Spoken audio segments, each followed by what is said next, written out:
Hi! Hello! నమస్తే. నేను Rajani makeup artist Korukonda రత్న beauty parlour.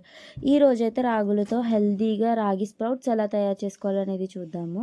First అయితే రాగుల్ని మంచిగా 3-4 టైమ్స్ అయితే వాష్ చేసుకోవాలి. తర్వాత దాంట్లో వాటర్ పోసుకొని ఒక 12 అవర్స్ అయితే ఉంచాలి.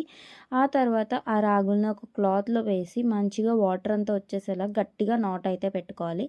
అలా నాట్ పెట్టుకున్న తర్వాత దాన్ని ఒక 2 డేస్ అయితే అన్‌డిస్టర్బ్డ్‌గా ఉంచాలి. అలా ఉంచడం వలన మనకి మంచిగా స్ప్రౌట్స్ అనేవి వస్తాయి. ఈ వీడియోలో చూస్తున్నారు కదా ఎంత బాగా వచ్చాయో స్ప్రౌట్స్ అనేవి. సో, ఈ స్ప్రౌట్స్ మనం ఒక 4 డేస్ మంచిగా ఎండపెట్టుకోవాలి. ఇలా ఎండపెట్టిన వాటిని మంచిగా కొంచెం కలర్ చేంజ్ అయ్యేలాగా ఫ్రై అయితే చేసుకుంటాము.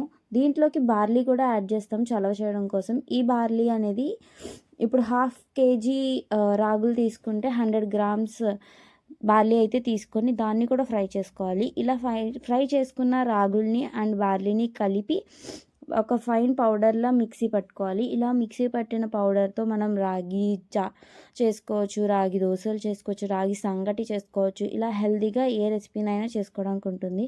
ఇదైతే మీకు నచ్చిందనుకుంటున్నాను. ఈ టిప్ కనుక నచ్చితే లైక్ చేయండి, షేర్ చేయండి, సబ్స్క్రైబ్ చేయండి. Thank you.